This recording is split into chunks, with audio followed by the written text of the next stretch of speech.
What is going on, everybody? Welcome to the show. Another Friday, another episode of Why Are We Bullish? Still on the road, almost home briefly before I head out to Baltic Honey Badger. But we're still doing the show. We're still here. We've got an awesome panel today.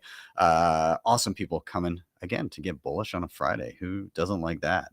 Of course, this is live. Anything can happen. So I defer to my friend Bill here. Okay. We'll do it live. Fuck it. Do it live. I'll write it and we'll do it live. Thing sucks. If you have not already, please do like, subscribe, share, all those things. They help a ton getting this content in front of more eyeballs. I am Ben with the BTC Sessions. This is your daily session.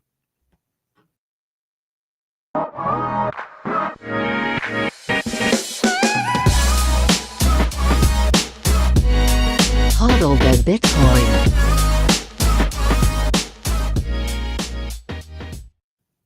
Before we bring in our guests, let's take a quick look at where we are in the market right now. I'm pulling up timechaincalendar.com, and simultaneously I'll grab up the live chat over on the right-hand side of the screen. Everything you say there from here on in is live for the world to see, for better or worse. Over on timechaincalendar.com, we're sitting at $59,114 per coin. A single US dollar will grab you 1,692 sats. Fees are at 4 sats per byte across the board. And in terms of Bitcoin mined, 19.74 million of them. That's 94% of the total supply. We're going to give a quick shout out to sponsors of the show, and we'll be right back and bring in your panel. So we'll see you in just a sec. Is on a mission to enable independence by being one of the easiest and quickest ways to purchase Bitcoin in Canada and the US. And the best part about it, every buy goes directly into your own self-custody. They never hold your coins. You can add a Bitcoin address as part of onboarding. There's a transparent 1% spread, no hidden fees, no withdrawal fees. Plus they have KYC free sells and bill payments on their website. They're also a publicly traded company under the ticker BTCW on the TSXV. Check them out over at bitcoinwell.com. Check out my full tutorial on how to use them, and you can check out the links in the show notes down below and sign up today. Mobile Bitcoin application for managing and securing your funds for the long term.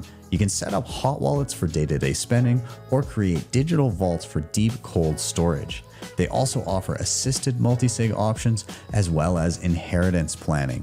And on top of that, Keeper boasts a long list of support for Bitcoin hardware, longer than I've seen for any other mobile application. You can check them out today by searching Bitcoin Keeper in your app store or heading to bitcoinkeeper.app. All right, we're back in, and we're going to bring in our panel and get rolling here. So I want to welcome to the stage Humble. I want to welcome also Midy and Sir Ulric. Thank you guys for being here. Appreciate it. We were almost running a little late there. I was rushing to get things together and get my setup. I'm sat in like a conference room at a random hotel, but I appreciate you all joining in. So let's do a quick round of intros so that anybody unfamiliar gets to know you. So Humble, I'll start with you. Who are you? What do you do? Hello, I'm Humble, and I'm a reseller stylist. I also have 2 Bitcoin brands, Sovereignty and Nikki Nakamoto, as well as a clothing website called The Orange Habit. Awesome. And second time on the show. Glad to have you. Thanks for Happy returning. to be back. Thanks for having me. Yeah, absolutely. All right. And Midy, it is your first time on the show, so give yourself an introduction as well. Well, I'm Midy. I'm a normal pleb. I have a 9 to 5, but I've been in Bitcoin since 2020. And, I was in Clubhouse was a thing, and then Twitter Spaces now. So, but yeah, I love Bitcoin. So, Well, yeah. that's the one qualifier to be on the show is you got to love Bitcoin. So you fit right in. Perfect. Exactly. Awesome. Well, thanks for being here. I appreciate you dipping your toes in a Friday panel for the first time. And Thank you. Yeah, no worries. And Sir Ulric, welcome back to the show. Good to see you again, man. Can you give yourself an intro? Yeah, no, it's a pleasure to be back. Thank you, Ben. My name is Ulric.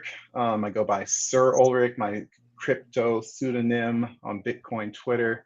But I've done a lot of things since 21. I've been in Bitcoin for a while, but never liked Twitter much. But when I finally decided I need to share this bright orange future, or the destruction of fiat, started writing at Bitcoin Magazine for about a year and a half, 2 years. From there, I moved on to writing on other platforms like Swan, Simply Bitcoin, Pleb Underground. You guys may have noticed some of my videos that I've done with Swan in the past, before what I like to lovingly call the Swan halving. I'm no longer with them, but it was a fun ride while I was there.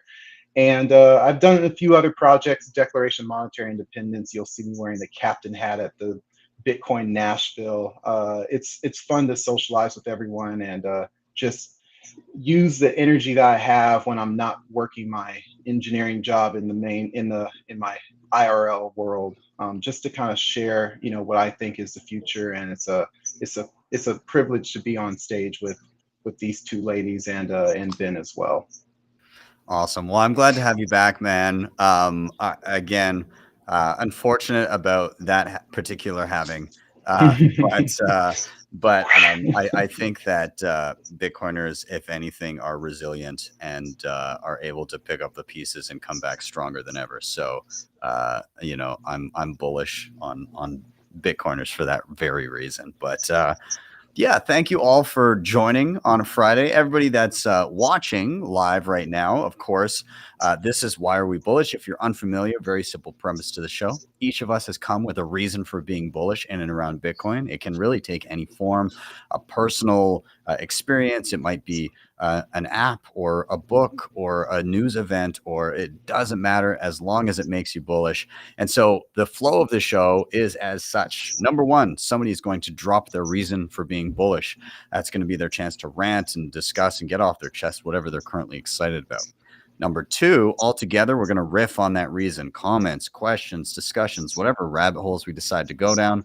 And finally, number three, we're going to rotate to the next person until we've all had a turn. So reason, riff, rotate, simple. The only rule here on Why Are We Bullish is try not to drop your reason before you're asked.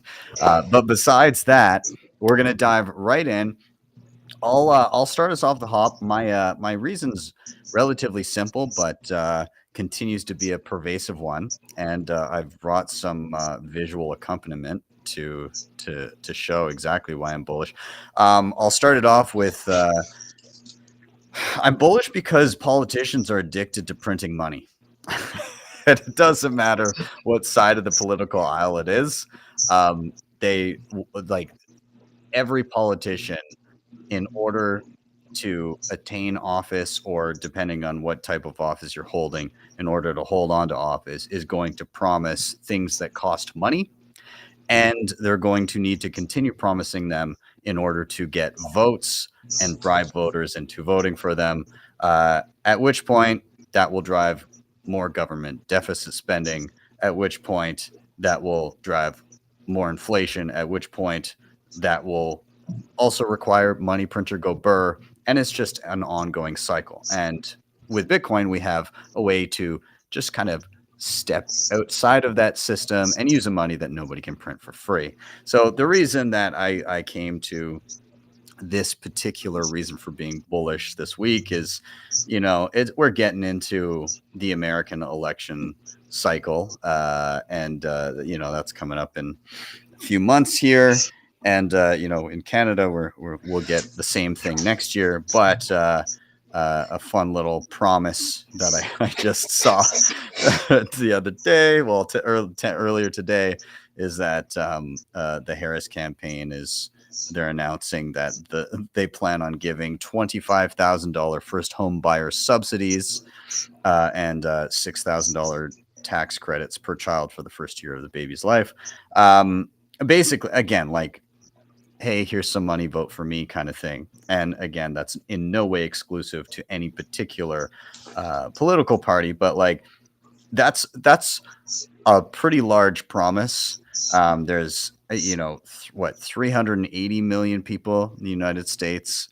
I would say that for a lot of people, especially as of the last 4 years, home ownership is very much off the table with the current environment and people's wages and how much asset prices have gone up. But you know, what I anticipate if this administration were to get in and then follow through with this promise, which who knows, don't trust, verify, but if it were, I anticipate that house prices would go up by $25,000 roughly, in and around that range, and then you would continue to see those houses be out of reach for your average person. The middle class will continue to be hollowed out, and the fiat money printer will continue to go burr and reallocate resources to those with assets away from those without. And and just to further drum that point, here's the U.S. debt clock. This is usdebtclock.org. Sitting at a pretty $35.16 trillion of debt, and it just keeps on going and going. That's $104,000 per citizen. If you're only looking at taxpayers, $268,000 per tax-paying U.S. resident. And it's just, when you see how quickly these numbers are moving, like, you're ticking through an individual's yearly salary like every couple of seconds here. And it's disgusting to see how much money is being created and blown on wasteful programs and sometimes just big question marks. Where'd the money go? Well, not quite sure. We lost a few trillion. So that's my reason for being bullish, because at the end of the day, like, Bitcoin must appreciate in purchasing power against that. When you're looking at something like that, where it's just the numbers are just, it's getting to the point where when you look into the hundreds of dollars, it's just, you can't focus on how quickly the numbers are going. So, yeah, I mean, I know it's a pretty general reason, but politicians will always be addicted to printing money, and the only way to solve that is to separate money from state. So here it is. So with that, I'll open it up to you guys. Comments, questions. I don't know, where are you guys at with this topic? Go ahead, ladies first. Oh boy. Go ahead, Midy.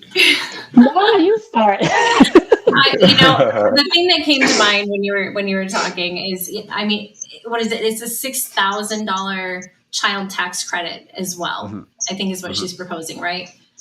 And it just amazes me that people don't understand that somebody has to pay for that. So it's like, parents will be like, "Oh, this is just so great. We're going to get this tax credit." It's like, yeah, you're literally giving it, like, your child gets to pay that in the future. Like, we just keep on passing this on, and it's really quite a sad thing. So yeah, that was my take. I'll leave it at that. Yeah. So she's gonna give away $25,000 for first-time home buyers. Is that what it is? Yeah, I mean, that's what it seems to. That's what the promise seems to be. If you're buying a home, she seems to have a lot of money. Like, that money's coming from somewhere. it's almost as if she's very close to the money spigot. Yeah. It's you're right, and humble. I again, like, the point being that, again, the government doesn't have money. Right. They don't have, they're not really creating anything of value to earn money and be able to spend it. They're stealing it from other productive people or creating it out of thin air, which is another form of stealing it from other productive people. I think one of my favorite resources that has explained this well is, funny enough, a children's show called The Tuttle Twins. And it's such a great show, and it just explains it so simply. Like, when you say that something that costs human capital and human resources to create or to offer, when you say that's a human right, well, for who? Because again, somebody has to work in order to create that thing to give it to somebody else for free. So who's going to be doing the free work so that people can have the free stuff is the takeaway for me. I don't know. Ulric, like you're down in the US and you get to deal with the politicians that are down there. When we've got our own flavor up here, like what when you're looking at these promises as election season comes around, like what goes through your mind? California ain't that different from Canada, Ben. You know, Yeah. I'm in the sun shines, but there's a heavy cloud of communism every time I go outside. I was just hanging out in Venice Beach just right before this thing for the first time, like fifth time in 15 years. I can't stand it. It's just a dystopia, despite how much the sun is shining. And all those people, I was talking to a buddy of mine, all those people, it's a generational dynamic of maybe it's millennials, maybe it's that our parents showed us the only the bright side of life, to the point where as we grow up and come into our own, we expect that parent to come in and provide for us, provide us something that is not ours. And in order for them to provide that, they have to take it from someone else. And that's what you're seeing there. You're seeing that with the $6,000 credit for newborn babies. By the way, they do that in other countries. And by the way, JD Vance suggested that as well. Kamala Harris mocked it and then not doubled down, but added to it. So she mocked it 3 weeks ago, and then now she says, oh, by the way, we're going to do it and create and proposed it like it was her own idea. The $25,000 home purchase, guess what that's going to happen? The market's going to absorb that and say, you know, we know we know you're going to get that money, so we're going to upcharge the price for the house anyway. So it's going to be a net. It's going to be basically net zero. No one's going to feel that, oh, wow, that really helped me out by buying that house. You're not going to feel it. The free market is stronger than any of the nuance that centralized planning can bring to the table. It's just the egotism of the fiat system. They think that they can truly centrally plan, and they think that they can do it better than the USSR. They think they can do it better than China. You have this modern monetary theory dynamic. You have this hyper leftism that's coming into play, and everyone thinks that they can play essentially God, because they've created what is essentially the Tower of, our modern day Tower of Babel, which is fiat currency. And the problem is that the people who get hurt most are the wage earners in society, the people who don't own assets. And that's why we Bitcoin.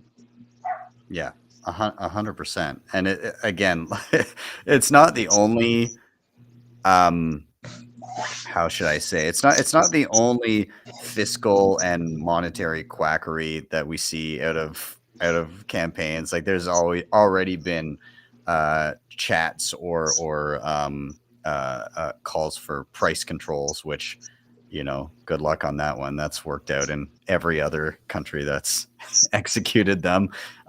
So yeah, I mean, it's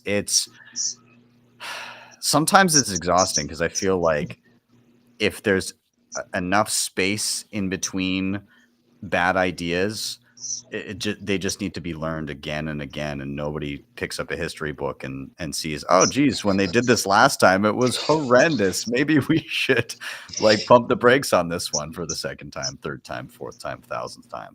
So I don't know. I like Midy, I'm curious again, just like your are you, when you're looking at the election stuff coming up, are you just like, I'm out, or are you like, do you are you like single issue voter, like if you're good with Bitcoin, or are you just like, I don't trust anybody? I'm out. I don't trust politicians. It's just a shit show.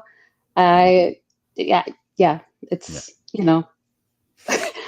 I don't trust them. You know, it's like you said before, you know, they're going to promise and promise just to earn votes. But at the end of the day, you know, somebody's, you know, they're going to print the money, you know, and, you know, it's not fair.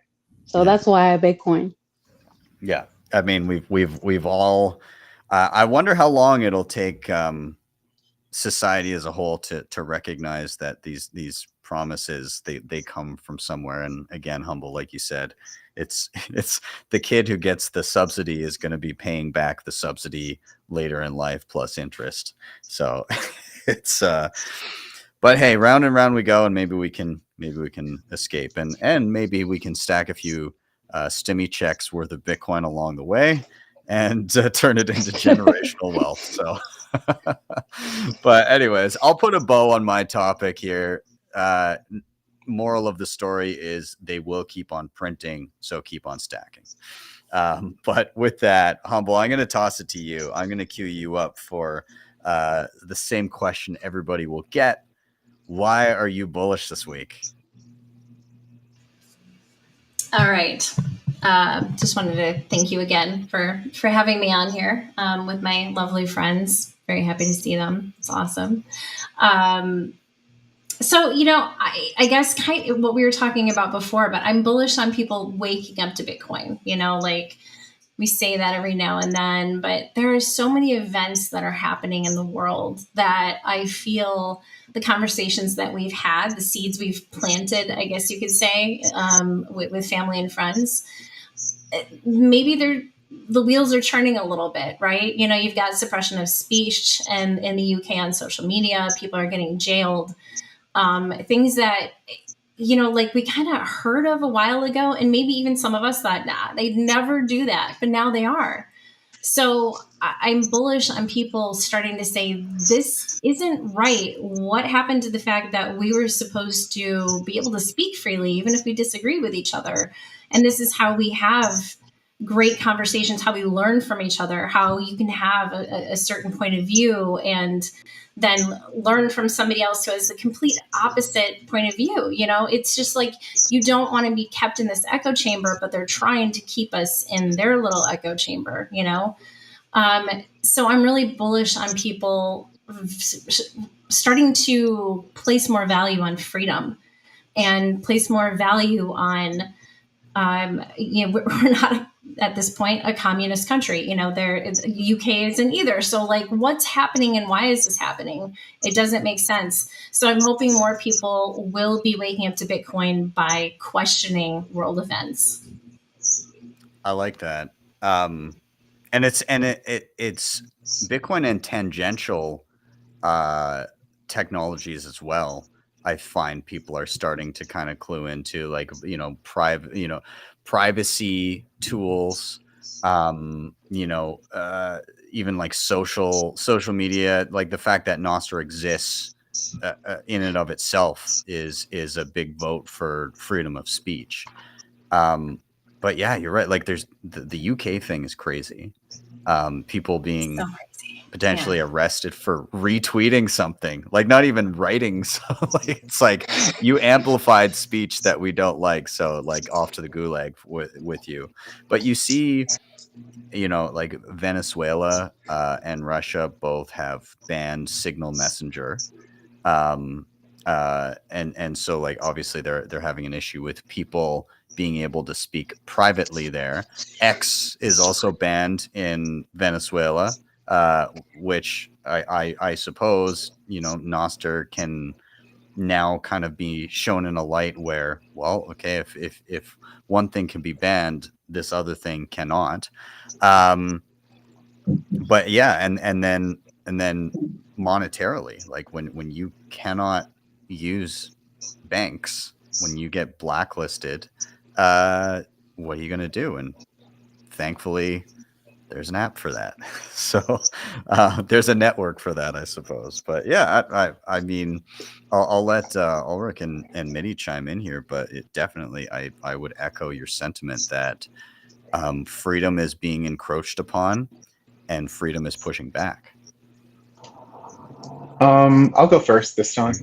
So like Humble and I are talking all the time, Midy and I are talking all the time. So I knew that she was going to kind of mention something like this. And it's like, I've always thought this, either Bitcoin Twitter, Bitcoin X, we come up with these euphemisms to justify why we're here and to justify who should also be here. We came up with the terminology Bitcoin is apolitical, which may be, a tool is in and of itself, is just a tool. A hammer is a hammer, and it could be a murder weapon in one person's hands, and it could be an element for building in another person's hands. But when we look at, but the rights to the element and the justification for if someone should have that element or not, is definitely a political statement. I remember watching, I'll never forget this, and Oppenheimer. I saw it late because I was on the Barbie bandwagon. I saw Barbie before Oppenheimer. I'm sorry, LA is rubbing off on me, but when I finally saw it, I'll never forget. Yeah, I'll never forget the communist meetup.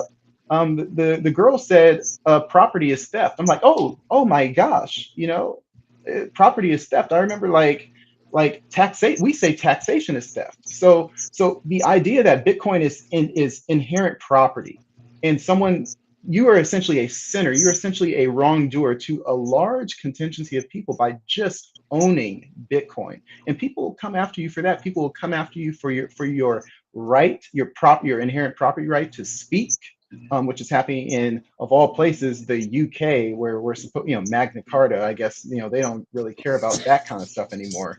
It's amazing what 1,000 years would do. But I guess what I'm saying is, communism doesn't work with a variety of thought. Communism has to coerce. And so when you talk to people, you have to say, hey, how much do you want other people to tell you what to do? It says a lot about how socialist, how communist you are. And you really got to wonder, do you really want that system when the wrong person in your eyes is telling you something, is telling you what to do? If Trump decided to be a Trump communist, and all these lefties who absolutely despise him, for instance, do you want him to be head of your communist state? Or do you want your individual liberties to say, despite that person in power, you have certain rights, certain inherent rights to your existence? And that's what we want. No matter who wins, whether it's Trump or Kamala, we want to have some sort of inherent rights that allow us to prosper. And I got to say, no matter where you live right now in this world, there are challenges in that in that realm. Even having Bitcoin. Bitcoin is the best thing you can have in this world right now, but it's still just a bleak disposition in the way these politics are running in this world. Over. Yeah. Love it. I'm sorry, Wow. bringing that military into. I work with military people in my day job to a degree. So yeah. Love it. Well, Midy, I'll let you tag in after that one if you have I any know. other How am I going thoughts. to top that? How am I going to top that? All you got to do is smile. You're fine. All you have to do is smile. Well, I'm very grateful for being on X. Humble. I love the morning spaces. I'm usually at work, just listening and just sitting there, learning, laughing. It's great. So, I have met so many great people on Bitcoin Twitter on Spaces, and when I've had chances to actually meet in person, it's been amazing. So uh, uh, I went to Nashville and I met up with my Stack Chain family. Shout out to my Stack Chain family, love you guys, and it Anthony's was in there. amazing. Hey Anthony, V, Rebels, I see you. Um, but yeah, it's just I love the fact that we've been able to meet each other, on Spaces, and then during the conferences get to meet, and it's great. So X is not that bad, Um, As long as you can access it. exactly. Yeah. Yeah, as long as you're not suspended or anything, you don't, Yeah. But It's again, I think that it's interesting that things have changed on X so dramatically to what it was before, because I almost wonder if the fact that there is, to a degree, where people can actually say what they think on X currently, if that took a little bit of the wind out, temporarily took some of the wind out of the Nostr sales, because I mean, if it was how it was before, and you go to post something and you get throttled, or and I'm not saying it doesn't happen here and there, but I wonder if it was still as draconian as it was, there would have been much more of an exodus already to Nostr. I don't know. Like, what do you guys think?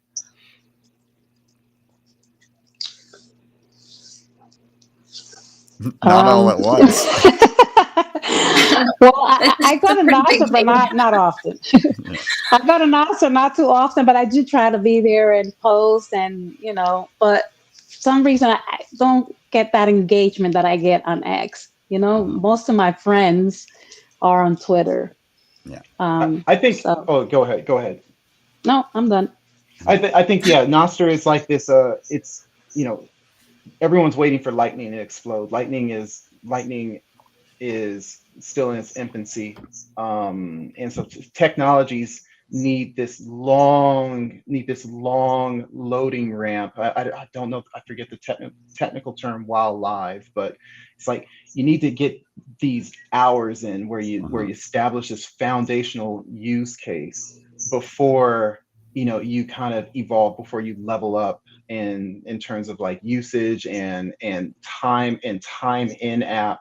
And so people are teasing it with this tinkerers right now, and it will evolve. And so it's like, this is a process. This is 5 years. This is even 10 years. This isn't going to be overnight. Of course, the necessity will drive people more to it, just like you see Bitcoin. With Bitcoin, necessity drives people to it. That's why America is so slow in adopting Bitcoin. All the wealth in America, guess what? People, the dollar is kind of good. Why do I need Bitcoin? My house isn't burning down.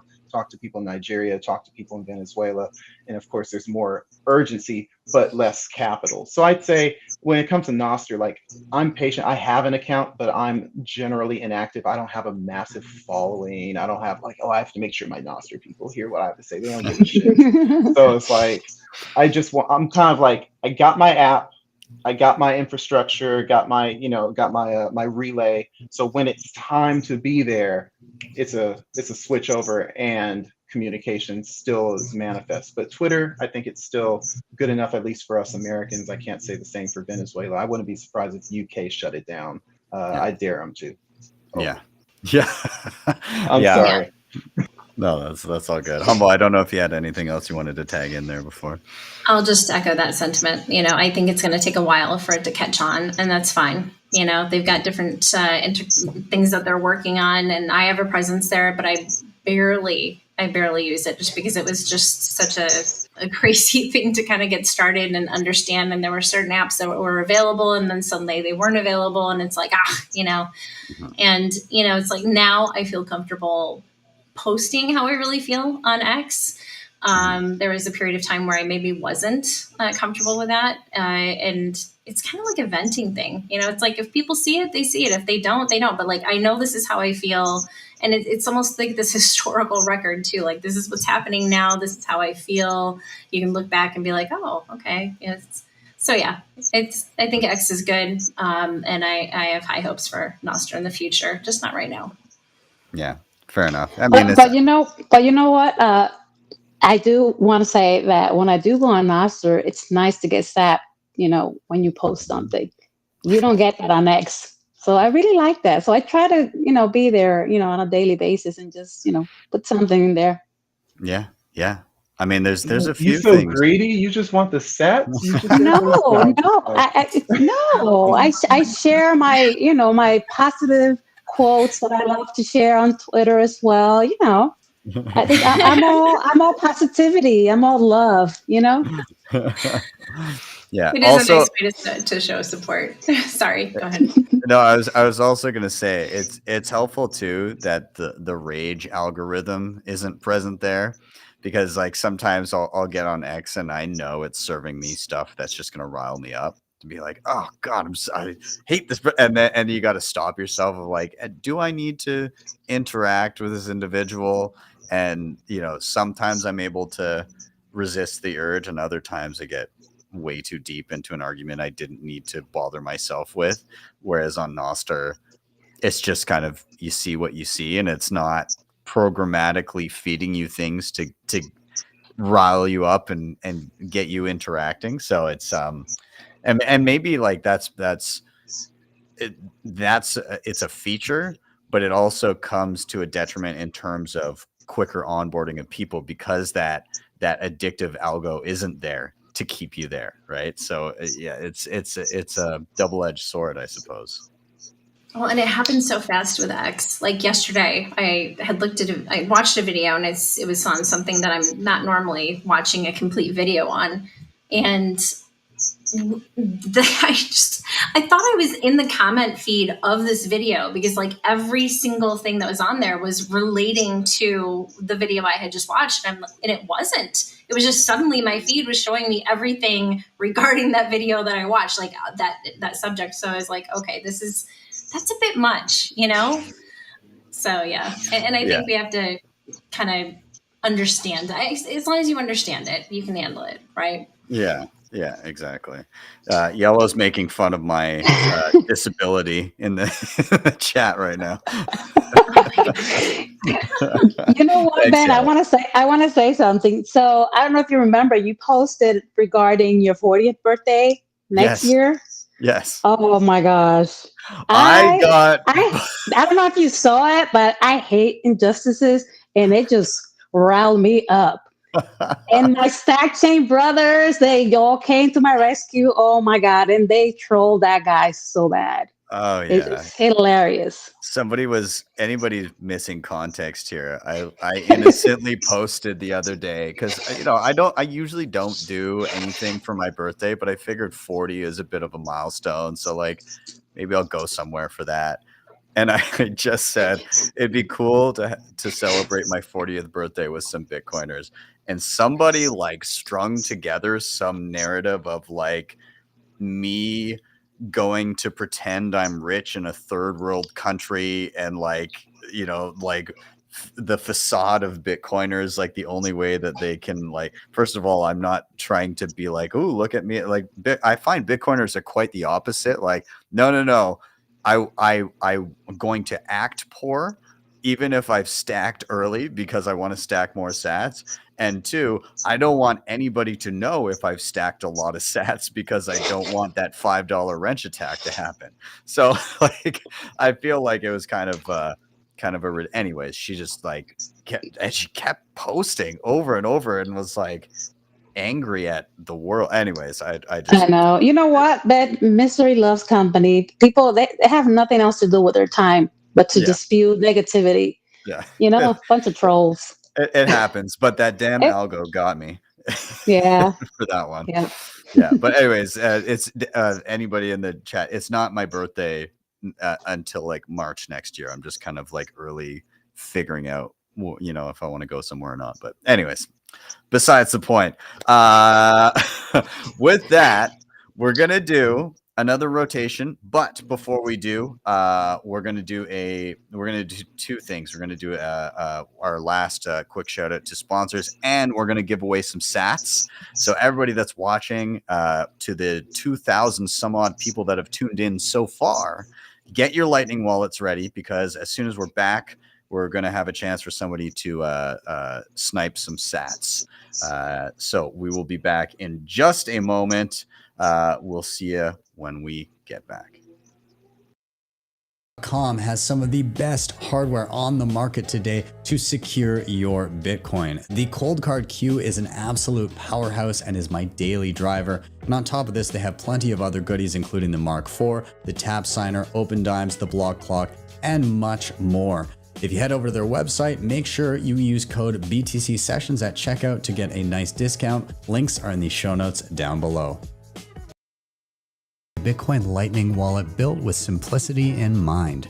Spend and receive with ease, claim your own Lightning address, shop your favorite gift cards, and even earn rewards when you spend. Head over to speed.app to download the app on your mobile or desktop today, and use the link down below to get 5,000 sats for free and have the chance to win even more. trading and lending, instant self-custody, and no KYC, HODLHODL is the place to be. You can sign up with just an email address, and once you're there, you can start browsing offers immediately, whether you're looking to buy and sell or whether you're looking to lend or borrow. You can check them out today at the links down below. All right, and we are back in, and we're going to give away some sats really quick before we go on to the next reason for being bullish. So everybody that has their Lightning wallets queued up, whoever gets to scanning first, this is going to be an LN URL voucher. I'm here on the Bitcoin Well dashboard. Again, these guys are in Canada and the US, but basically the way it works is when you sign up or when you buy Bitcoin or when you refer friends, you earn points, and you can use those points to throw them in the well, and you can win anywhere between 500 up to 1 million sats per toss in the well. So I'm going to play now. We'll redeem, and I'm going to blow this up on the screen. I'll give you guys a few seconds to scan. Whoever gets it first will take it. There's 500 sats for you. So get scanning. Whoever grabs it, congrats, and do let us know either in the chat or on X or on Nostr, wherever you may be. But anyways, there we go. And congrats to whoever sniped those sats. But with that, we're going to do another rotation. Midy, I am sending it straight to you, and I'm going to ask you, same question everybody gets, why are you bullish? Oh boy. I am bullish for personal reasons. I do have a personal story. When I turned 40, I decided to get a divorce from an 18-year marriage. And that was hard. It was very tough. And then 5 months in, my youngest son, who was 7 at the time, got diagnosed with a brain tumor, an inoperable brain tumor. So I was obviously devastated. You know, a lot of people know this, but it got to a point, he passed 9 months after that. And then afterwards, pretty much my ex was like, when are you moving out?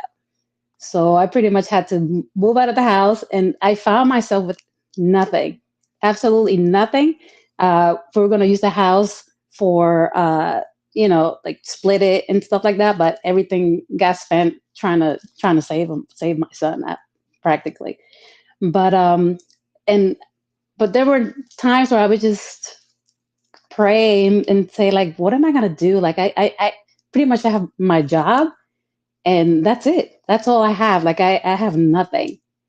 And then when I found out about Bitcoin, which was in 2020, and I started to learn about it, it's like, the sky's open, and I was like, you know what? I'm not going to have to work till I'm, 80 years old. And I just went down the rabbit hole, and I haven't stopped since.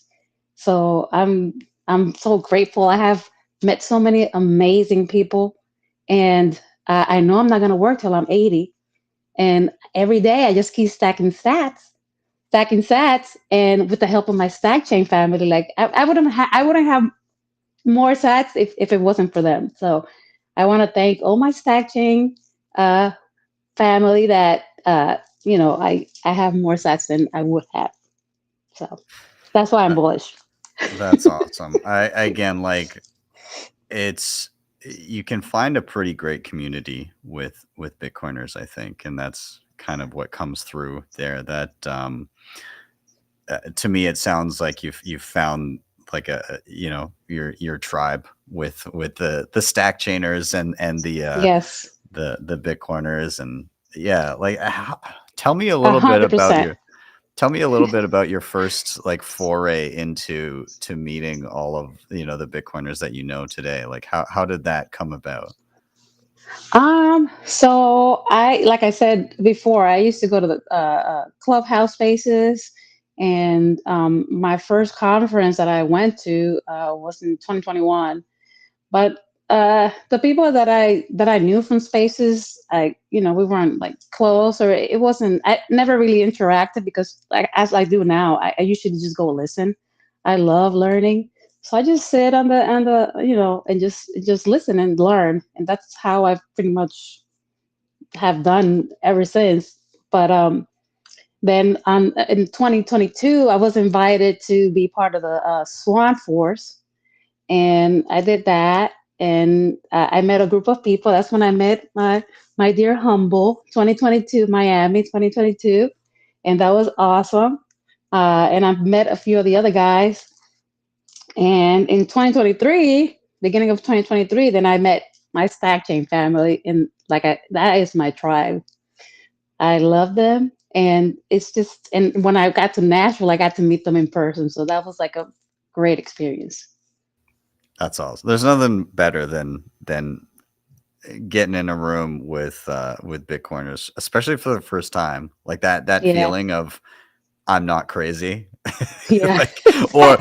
or like we're all crazy together. Like it's one of the two, but My family thinks I'm crazy. yeah. I said, yeah, so you know what? Don't come at me when, when Bitcoin moons and you have nothing.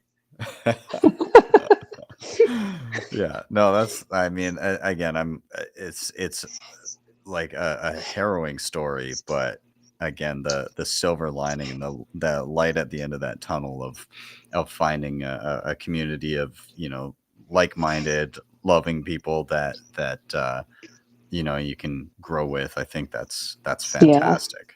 Yeah. Bitcoin has brought a lot of hope into my life. Yeah, absolutely. Yellow said after the story, the question should be, why are you hopeful? And absolutely. Like Bitcoin is that, can be that hope for a lot of people in the way that it brings people together. And yeah, it's I think a lot of people in different parts of life, there's a lot of pessimism and nihilism everywhere right now, and for a lot of different reasons, but I think Bitcoin has taken some people to a better place. I'm curious if Humble or Ulric here have similar sentiments or any questions for Midy. Humble's closer to Midy, so I'm going to go ahead and drop mine first. Okay. So no, I think All that's right. better because Go for it. you guys are really close. So like listening to Midy's story, I heard it before. I heard the tragic story with your son back close to a year ago, and then I didn't know about the husband part. But I will say that the family that you've developed in this Bitcoin realm, whether it's close with the stack chainers, whether it's more far off from people like me that you may not interact with as much, but I got your back. I think it's just an example of the voluntarism of empathy. And what I mean by that is the socialists, the communists, they rationalize their atrocities to people by using the buzzword empathy. We have empathy, the capitalist doesn't, the individualist does not. But the catch is there's nothing truly empathetic about corralling essentially a mob to go door to door with guns to take your time-earned wealth and to redistribute it to their interest groups. That's not empathy. That's outright blatant theft. What we have with Bitcoin is when you have pure ownership of, when you have real ownership of your money, and you're not worried about how much the state is going to come and knock on your door to take from you. What you end up doing is like, you know what? I have all this saved up energy that I can distribute it to other people that need it. And it may not be giving money, it may be giving your time, it may be giving something else, it may be giving whatever. But the catch is that Bitcoin can enable people to give of themselves more because they don't have to reserve something for when the state comes knocking, like an old mobster movie. So I think it's a great example with your Stack Chain family. I've just recently met a lot of them, or met some people that I didn't even know were in Stack Chain, including yourself. I didn't know that you were associated with them until you hanging out in Nashville. But it's like, what a great group, and what a great group to support someone. And that use case is going to reiterate, and it's going to blow the use case of communist empathy out the water. So amen to you guys. Thank you. Awesome. Humble, you can jump in here as well. All right, I'm going to try to stay on track here because I don't want to get emotional. I want to say that. Oh boy. Okay. So when I met you, you're such a strong individual, and where some people may feel victimized, right, by the situation, circumstances in life. You picked yourself up, and the series of events that happened in your life, and when you named Bitcoin. I would imagine that gave you this sense of hope. Like for me, what resonated was somebody created this for other people. Like they didn't want anything for themselves. They saw a problem, they wanted to fix it. And when you have these tragedies happen in your life, and I can't understand what you went through with your son, if you can, right? But having knowing that there's somebody good out there, or something good out there that was created for others, is just that sense of hope that you need sometimes to drive you in the right direction, And I think your story, as it pertains to the divorce, there's a lot of women that are in these situations. There's a lot of women that maybe didn't have jobs. There's women that are in domestic abuse situations, and what can Bitcoin do for these women? And I think that's something to talk about in the future as well, to really help educate women, so that they can pack up their bags and say, okay, this isn't a healthy situation. There's a lot of women out there that are dealing with that. So yeah, I'll end with that. Yeah. And I love you. Sorry. That's it. Love you too. Yeah. Well, it's again a very inspiring kind of story to kind of come out of a situation like that and build back in a way that I kind of see the support coming through the chat here, and everybody trying to lift each other up, and yeah, it's one that hits right there. So it's great to hear, and what a fantastic topic, I think. Yeah, and you know what? Also, I also advocate for health and wellness. I'm a bit of a gym rat, and I oppose a lot about that.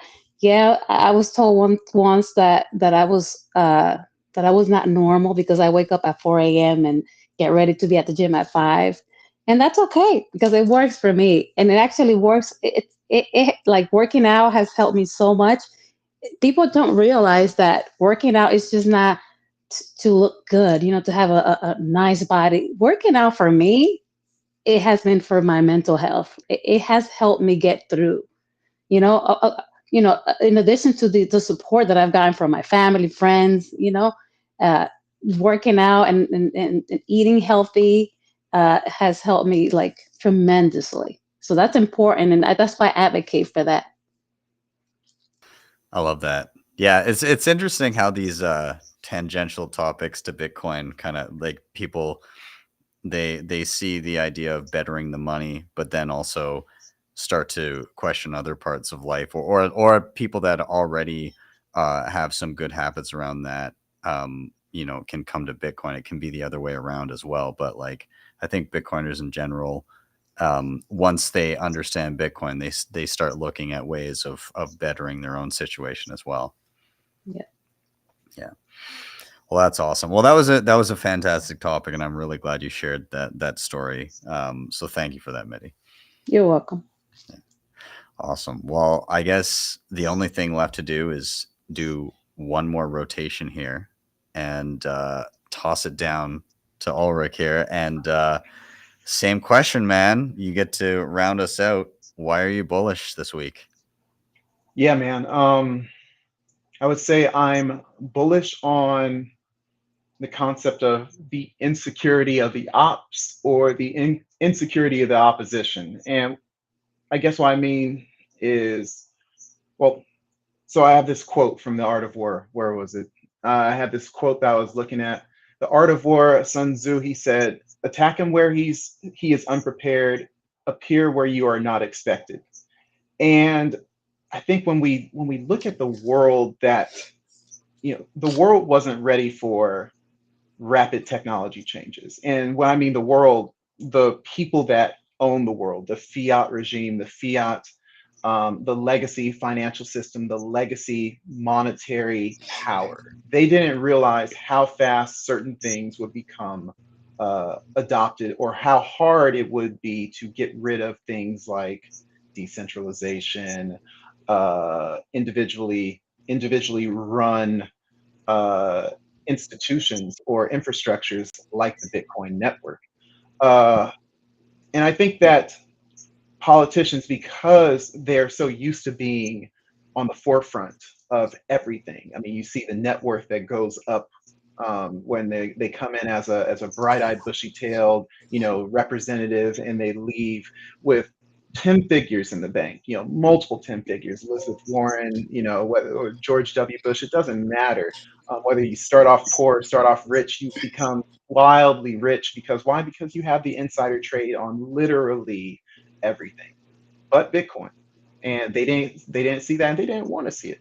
And I think that comes down to, as we get into this modern world, and we're accelerating. I think it started with the processor, and a lot of people reference this from the Sovereign Individual book. I didn't read it in completion, but one part was talking about the processor and how it's essentially this intermediary, or it gets rid of the intermediary of information or of processing. That's why it's called the processor. You don't need a government to do something for you, to solve a problem for you. The computer chip with the right information given to it will be able to solve so many things for you. And then fast forward, all these multiple technologies laid on top of it, you start getting into the internet, you start getting into Bitcoin, and that is where they don't want to lose. They don't want to lose the idea of they don't want to lose 50% of every value exchange known to man. They don't want to lose that transaction fee. They don't want to lose that settlement fee. And Bitcoin erases all the need for anything of a Bank of International Settlement, central bank, all these government institutions, treasuries. It's all taken care of in a non-sovereign way. But they were okay. They were okay with the car replacing the horse, because guess what? They can invest in that. They were okay with electricity replacing oil. They were okay with that. So they're panicking. And when you see people panicking, and you're on the other side of that panic, it's like you're sitting on this side, and on the other fence, everyone's freaking out. You gotta say, wow, they're all freaking out. And you're calm, cool, and collected. Woosah. There's gotta be something good about this. And we go through our volatile stages. We go through our 30% drops, our 50% drops, and yet still they're panicking. They're trying to figure out a way to defeat this $1 trillion network, which generally, when you think about $900 trillion of global wealth, it's insignificant, but there's something about it. The market value doesn't reflect its subjective value, doesn't reflect its use case value. And these are the things that, when I think about a lot of the messaging on Twitter, a lot of people are talking about capital asset. A lot of people are talking about its near-term trade value. A lot of people are talking about, and I know we're memeing in the chat, when 100K. It's all fun and games, and that's cool and all, but it's like, this technology is so much more important than the near-term dollar value. And people are struggling. People have bills to pay. People want to buy houses. They want to buy their Lambos, or maybe not Lambos anymore. They want to buy their new car. They want to turn their money, because it's money. They want to turn their money into a hard asset that they can use, and a hard asset that will last. Or they may want to buy a nice dinner. But the catch is that money is so valuable in its projected use case, just by the fact of looking at all the people that try to rationalize against it. You have got to hold firm. And especially this time frame, when we know that something generally good will happen because of how far we are from the halving time frame, you want to keep your disposition in a good place. You want to get away from the noise. You want to get away from even the Bitcoin Twitter noise. You just want to kind of calm yourself, let time happen, and get to a place where it's like, yeah, like I braved the storm, I'm here. And then when it goes down again, if it does, guess what? You're there again, because you can, and I think I've heard Preston Pitch say this, or someone like that. I can remain solvent longer than the market can remain irrational. And that's the low time preference dynamic that we all need to have, and we all need to be reminded about. I'm not saying anything, I'm not bullish about anything that we all shouldn't know already, but it still needs to be reminded. It's like going to church on Sunday.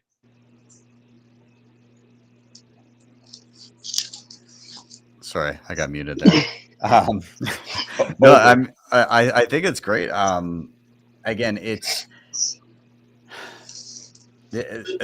I always watch these fluctuations in the price, and I'm a little astounded that, like, oh, the U.S. government moved some of the Bitcoin they're holding, and all of a sudden the price dumps because people are treating it as like such a short term thing. And I'm thinking, like, you're pissing away generational wealth on a price movement that could be short-lived as like a week or a month, or like, what in the hell are you doing? Like, you're rolling the dice when you could have a very simple formula. You could create value for others, spend less than you earn, and save in a money that nobody else can print, and your life will just be so much easier, so much simpler. You can just be good at something and save and put some money away, and things will just get easier and easier over time. And it's just, again, we've been conditioned into such a, you've always got this fiat tendency in the background to want to try and time things, and maybe I'll keep some money on the sidelines so that when it goes down I can snatch up some more, which great if that happens, but like, if it goes for a ride to the upside, then I mean, you could have just stacked those sats. And so I think all of us try to get out from under the thumb of that fiat mindset, and it's hard when you've been living through it for your entire life, and have just been introduced to Bitcoin in the past few years. And yeah, you're right. Like, it people need to be reminded constantly, like, how much of a seismic shift this is for the world and how important it is, I think. Anyways, I'll let Midy and Humble, whoever wants to chime in on what Ulric here had to say. Well, it's so much easier to just stack sats. It's like my friends from Stackchain say, have fun stacking sats. Just stack sats. Don't worry about it. Put it in cold storage and forget about it, because Bitcoin's going to moon in the future. You don't worry about it. Just have fun stacking sats. That's all I got to say. Love it. Humble, how about you? So I have to apologize if there's some new background noise, but I had to take a break to turn my ceiling fan on. Then I was trying to make it quiet, but it didn't work. So it's kind of annoying, but bear with me.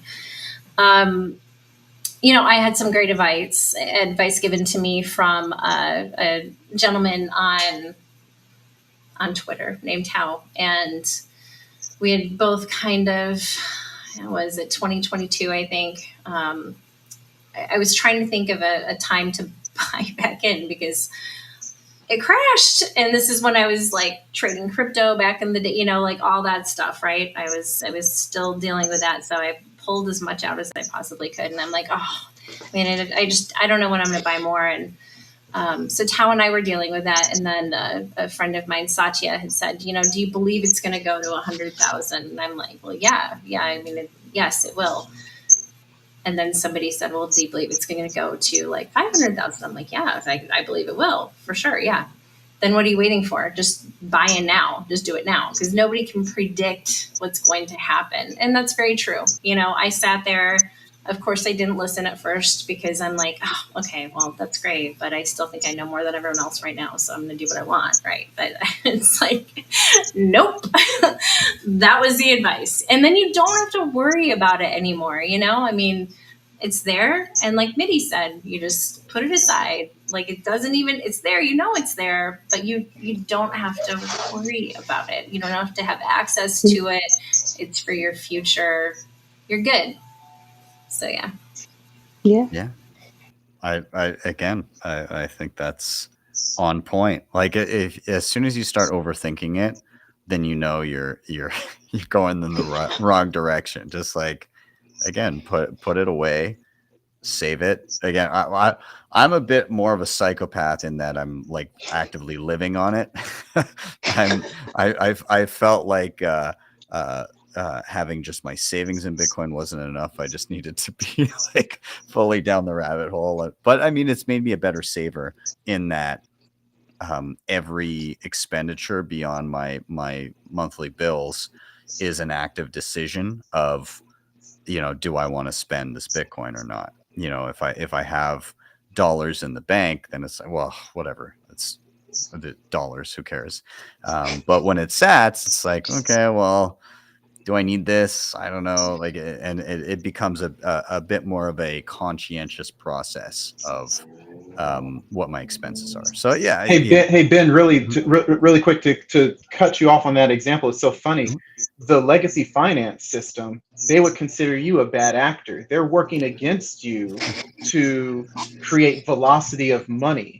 Where it's like, if you're holding, if they would call you a hoarder, they're calling you, they're saying, how do we stop this guy from holding on to his stack of dollars so long? I know, let's debase that amount so he feels it enough, so he feels it. So it's like, do I save or do I spend? Do I spend it on those shoes I don't really need? Do I spend it on that book, that extra bookshelf that I don't really need? Oh, guess what? If I don't buy it now, it's going to be 30% more later. I better buy it now.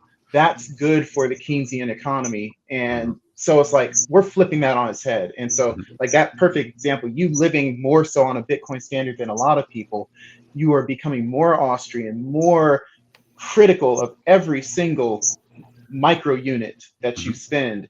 And that's actually good for the economy. Guess what that does? That means that someone who's making a product, they got to make a really good product in order to separate you from your Bitcoin.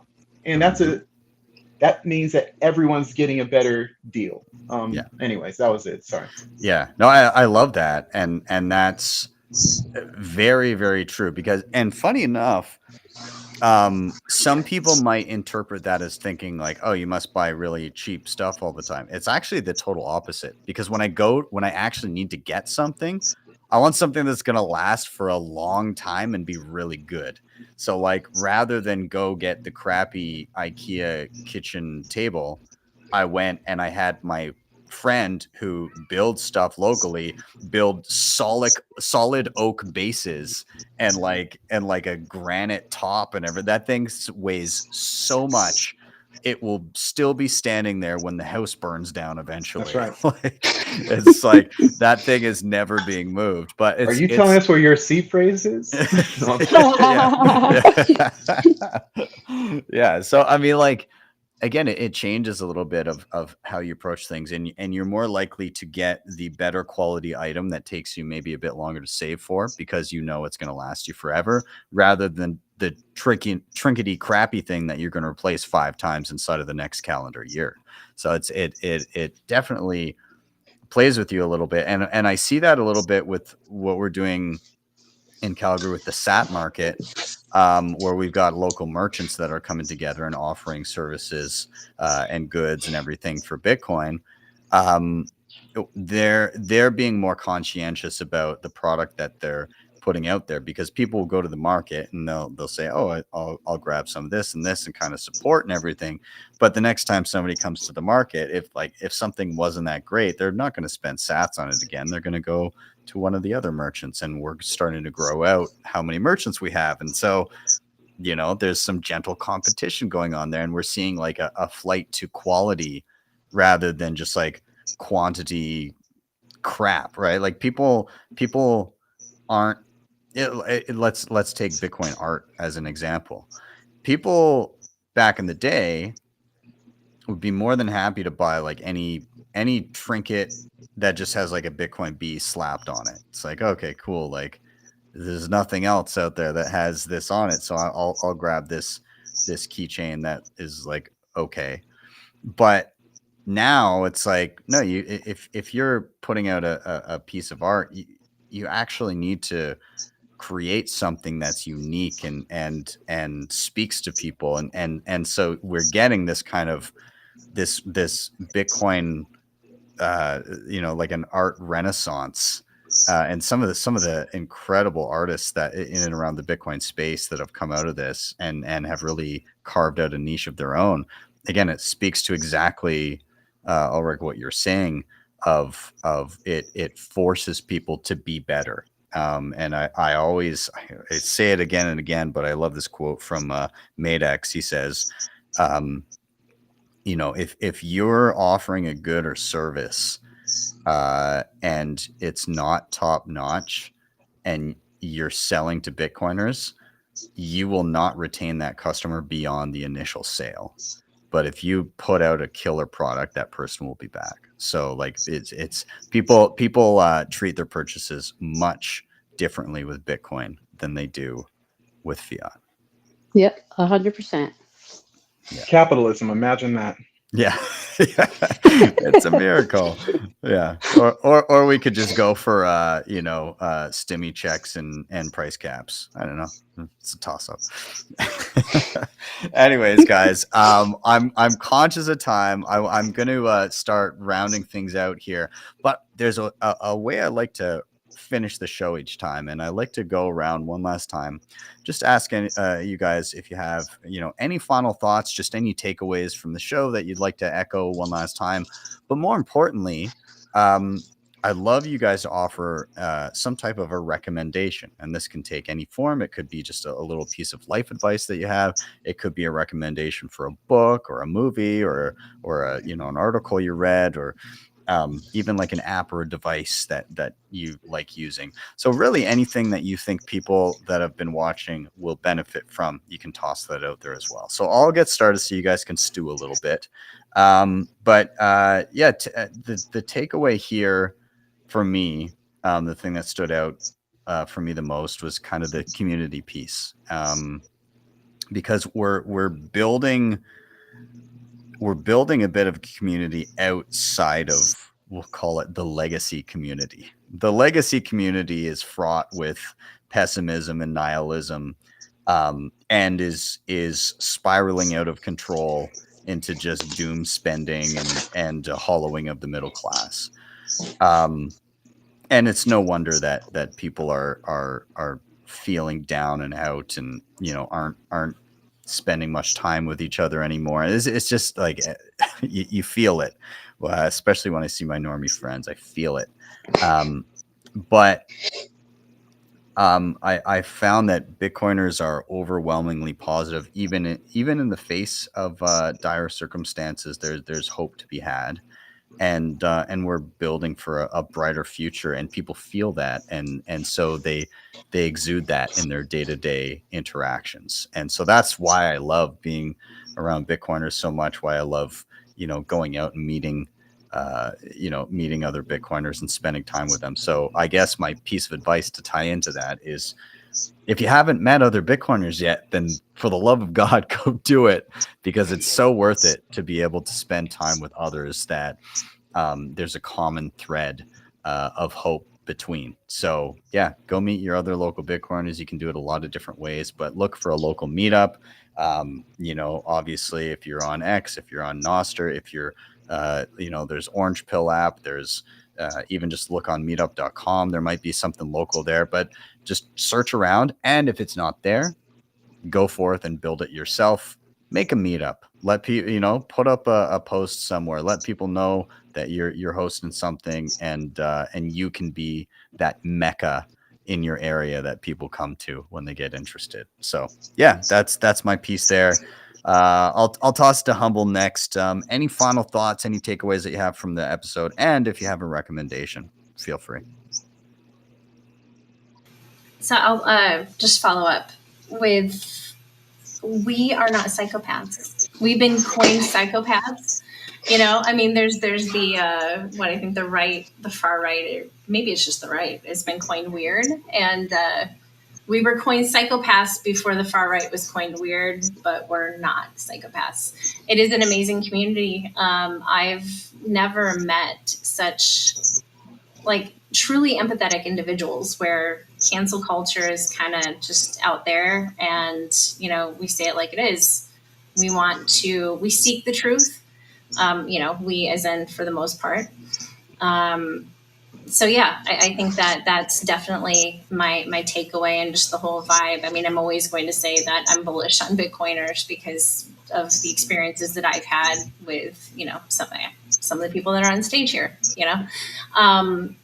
The recommendation that I have, I'm currently reading a book called Currency Wars by Jim Rickards. I think it's Jim Rickards. And it's great. I think that now is a really good time to read that book. You know, you can kind of see what's happening in the world. So far, you know, I'm only like a couple chapters in, but it kind of is speaking to possibly what's happening. You know, it's the same players, the same people that are vying for power. And I think if you're trying to make sense of things, maybe this will help a little bit. It's certainly helping me clear my mind and say, okay, well, let's look at it this way and try to make sense of it. Because I think that's what we all try to do too. You can't make sense of anything that's happening in the world right now. So any additional insight? Yeah, I think that's a really great book. It's Currency Wars again. It is. Yeah, I like Jim Rickards stuff. It's funny he hasn't dove in. I mean, I think he's a little skeptical of Bitcoin, but there's a lot of people that really get the underlying problems of what's going on that haven't been able to make that extra leap, but they can still offer some really good insight in and around the existing system and the problems with it. So yeah. Midy, I'm gonna toss it down to you. Final thoughts, recommendations. Go ahead. But it's funny, today I was talking to a coworker and we were discussing the fact that most people don't question anything. People don't question, why do we have to get this shot? Why, you know, that people don't question anything. Right now, I have another tragic story. Sorry, but my mom's going through breast cancer treatment, and she had her first treatment this past Tuesday, her first session of chemo. And I spoke to her afterwards, and she tells me, they said not to diet. And I'm like, so what did you say? Like, they're just telling you to eat whatever you want? No. And I just went on a rant. I said, you're going to eat protein and veggies, and that's it. I don't want to hear about it. I don't want to hear about it. You know, they just want you to feed the cancer and, you know, to keep their business going. So I'm like, totally, I was livid. So anyway, but a recommendation that I would like to make is one of my favorite books is The Creature from Jekyll Island by G. Edgar Griffin. That was like at my the beginning of my Bitcoin journey. It's what, like, I was like, whoa, is this for real? You know, it was a shocker. If you guys haven't read it, it's worth a read. It's a really long book. I actually just do Audible, but it's so worth it. And you know, it just tells you about the Fed and how it all started, and it's very interesting. I highly recommend it. Absolutely. Yeah. And I'm sorry to hear about your mom, but again, yeah, you don't want somebody that's fighting something like that to be taking in a lot of fiat food at the same time, right? Like you gotta keep healthy and not be eating garbage, right? So yeah, but they push the sad diet, not the standard American diet. They push it because that's what keeps people sick, and people don't question it, you know. Yeah. It's I just finished Fiat Food, the book, and the all of the the government guidance on food and how they came to that is just so angering. It's so horrendous. Yeah, highly recommend. But Jekyll, Creature from Jekyll Island as well, eye-opening for sure. So I appreciate those recommendations. And Ulric, I'm going to toss it to you finally. Final thoughts, recommendations. Go ahead. Oh, I think you're muted, buddy. Yeah.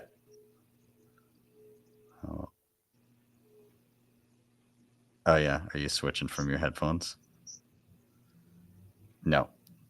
No dice. Go down to the settings wheel at the very bottom and just make sure that it's on the same thing. How about? There you go. Oh, yeah. Now? Yeah, you're good. Oh, no. Now? Testing? Yeah. Yes, you're good. I'm sorry, guys. Yeah. You're good.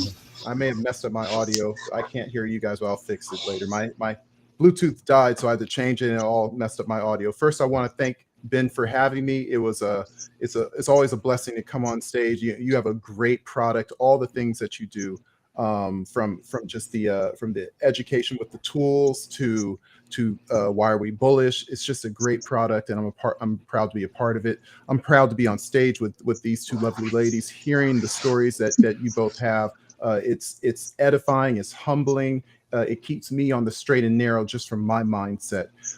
It's amazing the government, a lot of people say, especially people who love their government, you have to wonder, they say, oh, they're incentivized to do things. They're not doing it in a malicious way. You kind of have to wonder, like, is there malicious intent involved to keep us essentially in a slave state or not?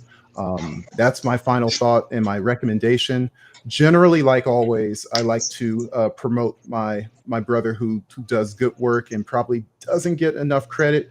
Coin Icarus, Walton, Pleb Underground, they do bang up work. Coin Icarus does these daily bits every day, 6 to 10 minutes, breaking down not necessarily about where your stack, how big is your stack going to grow from a dollar perspective, but talks about the threats to self-custody, talks about the threats to the protocol. And those are the kind of things that when you go down the engineering 5 whys, there's a reason why, Fred Krueger talks about the price, but guys like Coin Icarus talk about why it's valuable in the first place. So give Pleb Underground a follow, check them out.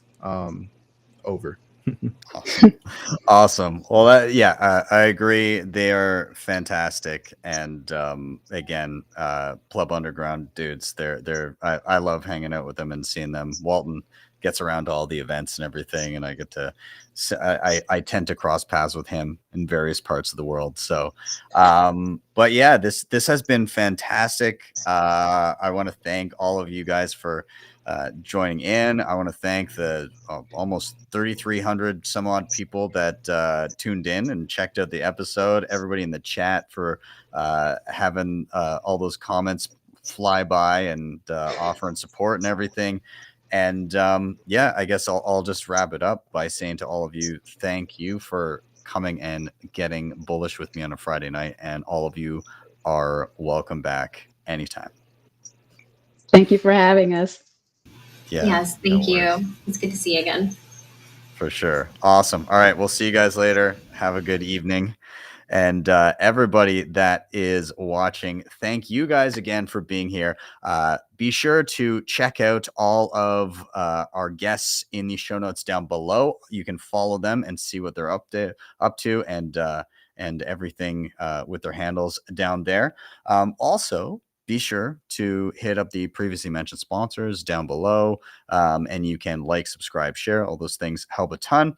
Other than that, as I said, I'm going to be doing a little bit more traveling after this. So I'm going to be home in a few days here briefly, and then I'm off to Baltic Honey Badger out in Riga. So if you're going to be out to Riga, then please let me know. I would love to see you there. And it's an absolute blast. It's been a while since I've been there, 2019, so I'm very excited to come back. If you are heading over there, if you haven't got tickets yet, you can use code BTC Sessions. You'll get 10% off, but I hope to see a bunch of plebs out there. It should be a good time. And finally, if you are sorting through the channel and you're sorting through the tutorials and you're doing all right, but maybe you need a little bit of additional hand holding, some extra help, then please do reach out to my team over at bitcoinmentor.io. We put together an incredible group of Bitcoin educators. They can help you through anything you need, whether it be setting up wallets, hardware, multisig, lightning, running a node, home mining, you name it, they can help you all the way through it. So be sure to check it out. You can book a free 15-minute session as well if you are looking to just kind of see and talk through what you're looking to learn. And then if it fits the bill, then you can go ahead and book sessions from there. So anyways, with that, I will wrap up. Again, thanks all for being here. I really do appreciate it. And I am off. Have yourselves a wonderful day or evening, wherever you may be. See you guys next time for your daily session.